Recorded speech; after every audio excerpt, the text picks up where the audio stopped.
no, we wanted to get a perspective from someone else. So let's see how this works, because this is a new feature of the Duke London podcast. We haven't done this before. So we're just going to see if we hear a ringing sound. Oh, shit.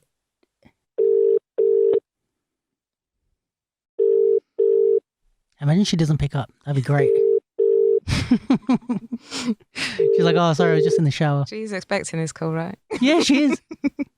Hello. Hello, can I speak to Paige? Yes, you're through. Hello. I sound like I'm on the radio right now. Yeah, I'm doing my radio voice. This is Drive Time with Luke Lentis, bringing you all the smooth jazz hits. How are you, Paige?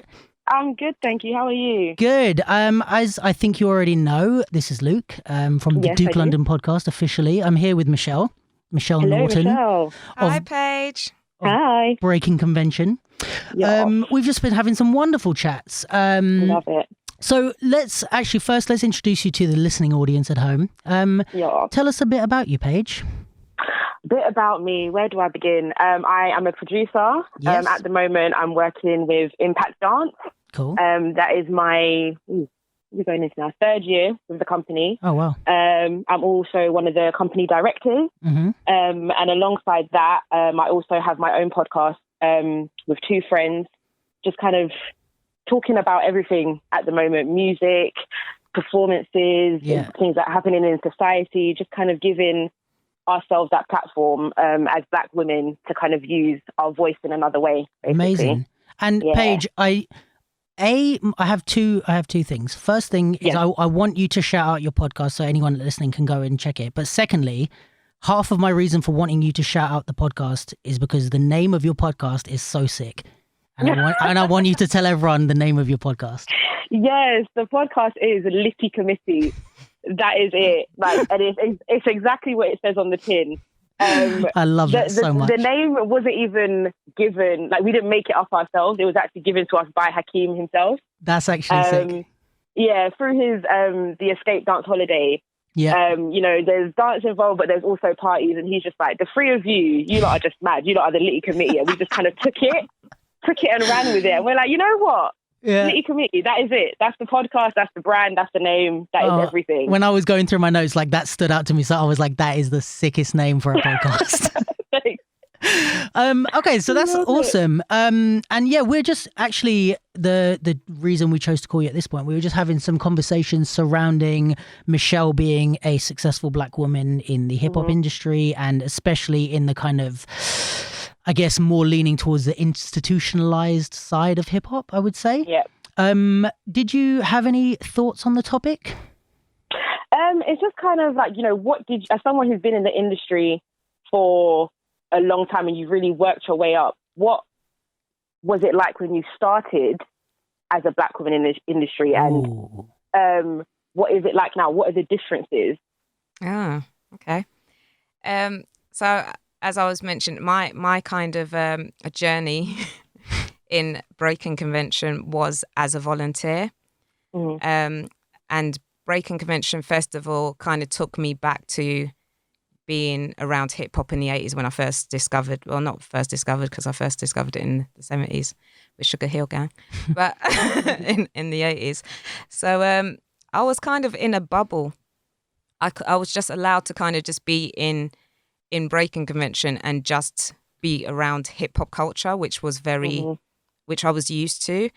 I think once we became an all round sort of organization within Sadler's Wells, then you start to kind of see some kind of differences, because then you're kind of in these bigger internal meetings and you feel different. It is this thing. I mean, I liken sort of being Black in the UK of how you adapt to then being hip hop in an organization, how you adapt. Yeah. So I'd like to, what's changed? I don't think enough has changed, if I'm honest. I think for how long we've kind of been there, I think, obviously we've seen the progress of hip hop platforms as far as there's more MPOs. There's more, there's more shows being programmed, but there's still not enough for the kind of like richness that we bring. There's not enough. And I think like for the last couple of years, we've been saying it needs to get to a point of where when venues are programming hip hop, that it's not seen as like, oh, we've done our one hip hop show for the year. They should be looking at when they're programming hip hop that if they've programmed like 2,300 contemporary shows and ballet, they should be looking at hip hop in the same way. Mm-hmm. It shouldn't be like, oh, is this a hip hop program? It should be like, it's this dope show that we've programmed and it's hip hop. I actually have a question for both of you guys on that. Do you think, because I think, this is the thing about, let's say, I'm not specifically talking about like Black women in hip hop, but more like hip hop as a culture and being included in these institutions. One thing I always think is like, I would love that as well, that like they don't just think of the one or the two. But do you think within our culture and within our practices, we have a high enough level to warrant that at this point? We do. We don't have enough investment. Do you think? That's the problem. In terms of the progress of the artists because like if you were to take like, let's say the 10 best hip hop theatre pieces at the moment compared to the 10 best contemporary pieces in the UK, would you see a level difference in like how good and how well structured they are and how, artistically good the piece is? And do you think that that's more like, I guess what you're saying with investment is because the artists themselves haven't been invested in to raise their level? Or is it the pieces are there, but they're just not being picked up? I think the level, I mean, for our 10th anniversary, we programmed the Monday night, we programmed commissioned and programmed 10 UK pieces. Yeah. So that whole night, that whole program was led by UK artists. So there's definitely enough. Mm-hmm. And as I said, obviously over the years, we've seen the level of like technical skill develop. And I think that is a mixture. I mean, we even noticed it in the first couple of years because it was that thing of like having UK artists that were maybe just 2 years into their practice being on the stage with all of these international renowned like artists that have been doing this for how many years. So we've seen the levels improve.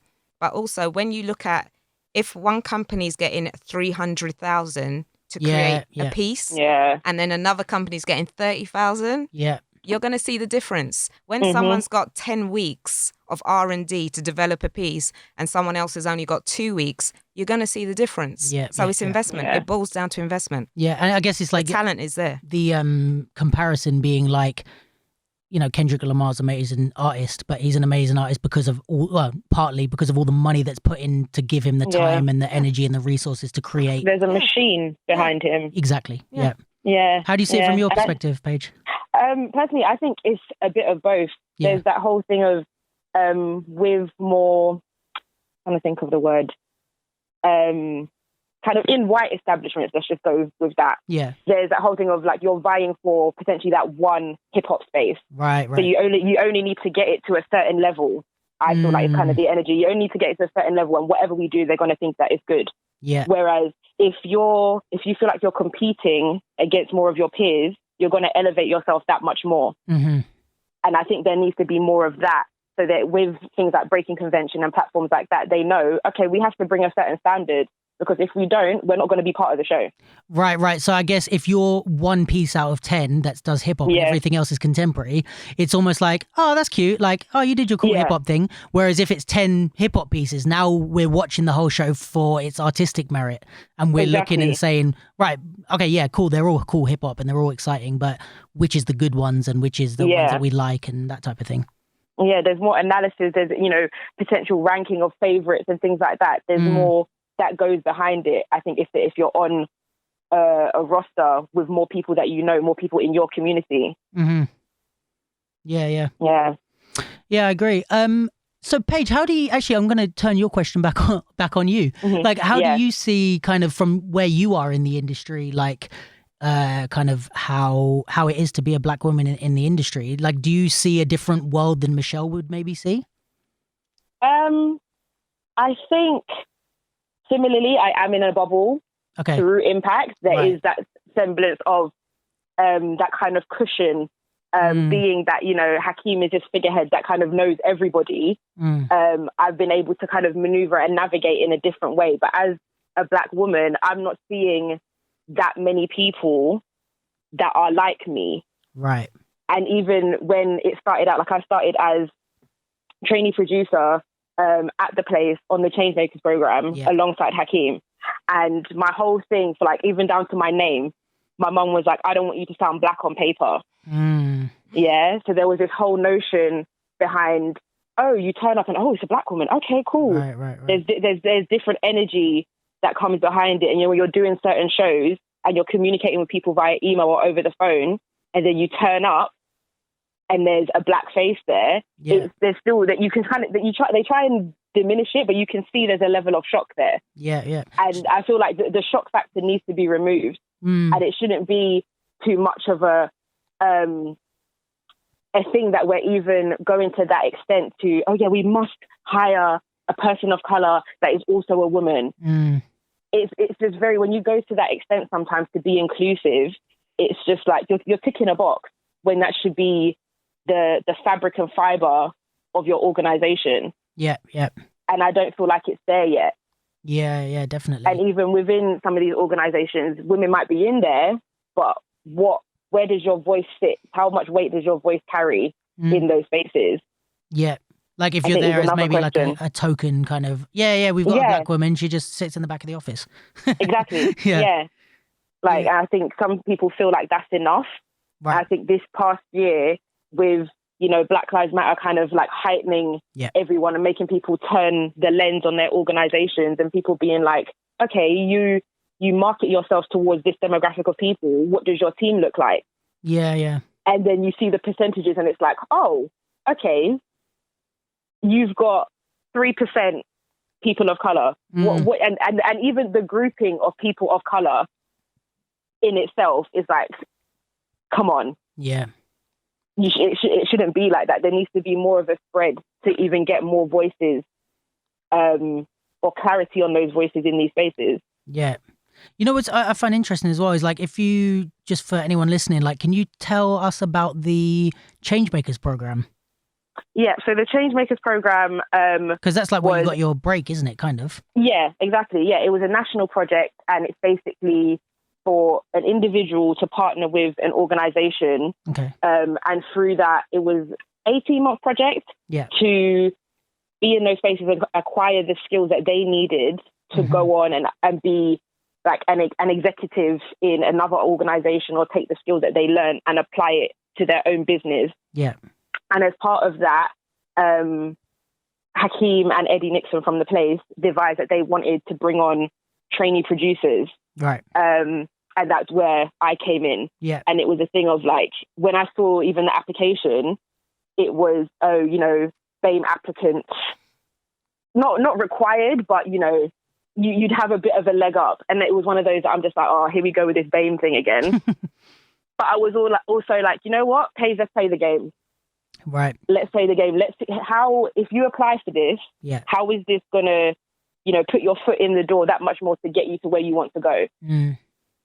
Because there is still that thing of, making it in this industry still for a lot of people is, oh, you've worked with this person or you've worked within this organization. It's the name that carries a lot of weight. So that was my thing with there. And I had kind of heard about Hakeem through that. And I was like, you know what? To work alongside someone as a proper mentor, not just being their assistant and it's like, okay, you're running to get this or you're doing that. No, a mentor as in I can sit down with you and have full-on conversations. Yeah. At that point, I was like, that's what I needed. I needed that training in the field, basically. Yeah. And I was there for 8 months. And once that was up, Hakeem just turned around to me and said, you know what? You've moved on like leaps and bounds since you started here. Do you want to come and be the producer for Impact Dance? Amazing. And I was just like, it was a no-brainer because as well as getting, the training and the learning and all of that, it felt like family. Yeah. Really and truly, like I cannot, from when I met him officially in 2017, I feel like I haven't looked back. That's nice. Which is crazy. Yeah.